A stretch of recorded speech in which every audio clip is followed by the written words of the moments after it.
Hello, everyone, and welcome back to The Explainer. Man, I am absolutely thrilled you're joining me today. We're looking at a super fascinating daily bread devotional passage based on Matthew chapter 16, verses 13 through 20.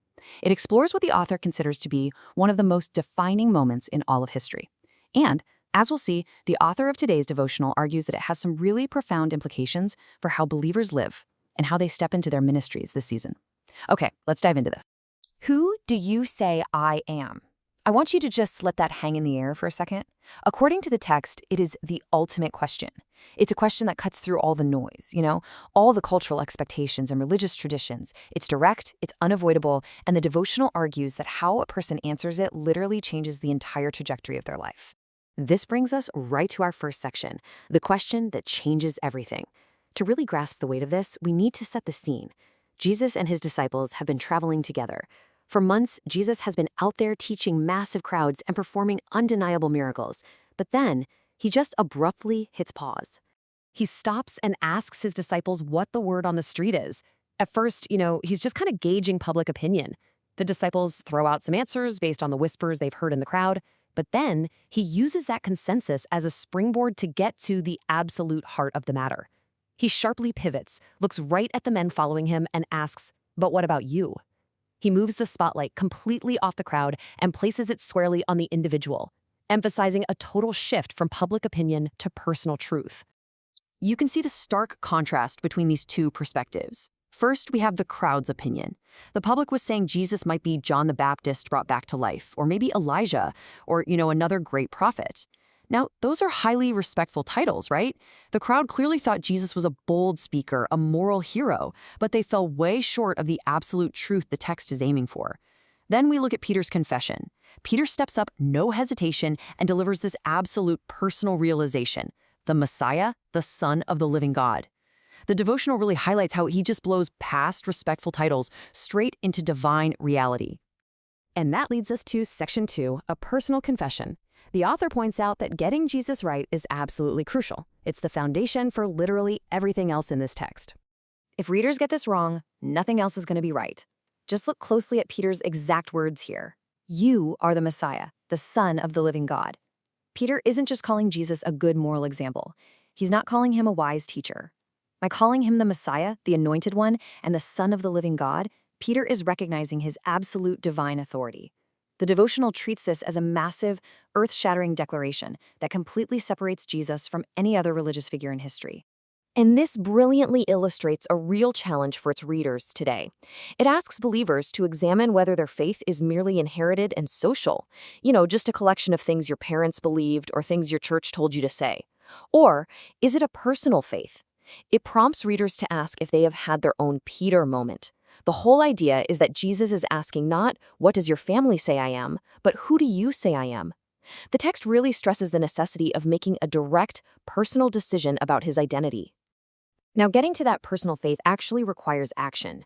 The devotional challenges its readers to actively struggle to know him, rather than just being satisfied with having the correct answers for a theology test. It argues that believers must dive into 3 really practical steps: the Word, prayer, and community. It suggests looking to the scriptures to see his character, communicating through prayer, and experiencing community right alongside other believers. Readers are highly encouraged to do the actual work to figure out what his lordship means in their everyday lives.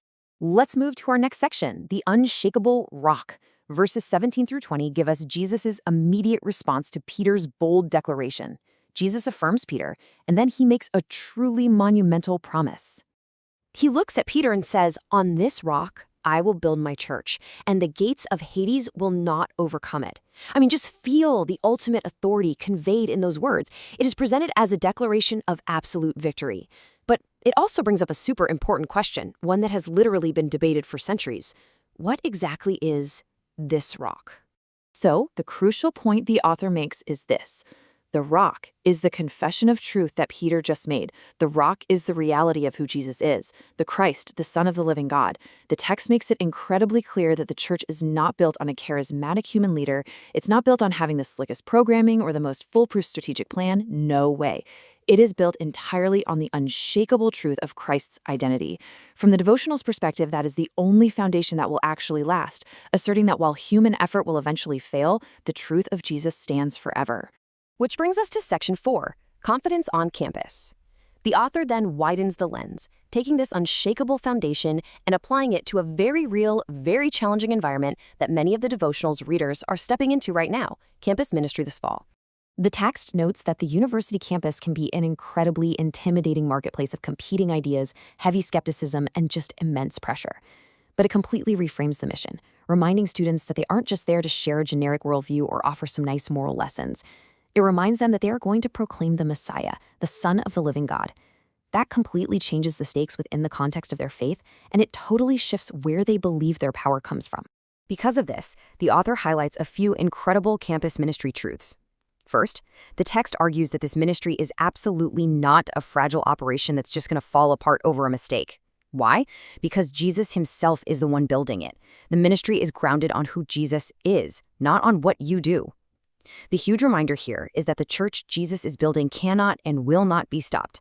The gates of Hades will not hold. For the target demographic reading this devotional, the encouraging message is that they get to be a part of what he is already actively doing. That allows them to step onto campus with immense confidence and leave all that anxiety behind. If we could boil this entire piece of source material down to just one core message to carry into the week, it is this: Jesus is the Christ. The author closes by praying that this declaration comes from genuine, courageous faith rather than just habit or upbringing. It's a call to build your lives on this rock and step into the fall season with total boldness. As we wrap up our time together, the devotional leaves its readers with a deeply personal reflection, and it's a fascinating thought exercise for all of us to consider. The text asks if Jesus were standing in front of you at this very second and asked, "But what about you? Who do you say I am?" How would you answer? Not with a rehearsed Sunday school answer, but in your own words, straight from your own personal experience.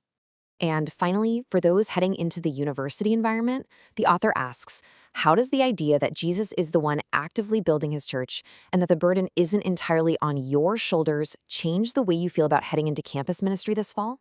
It's a pretty amazing look at how ancient texts are applied to modern pressures and anxieties. I hope this encourages you to pray for your campus this week and leaves you eager to build your life on this rock. Thank you so much for joining me for this explainer, and I will see you next time.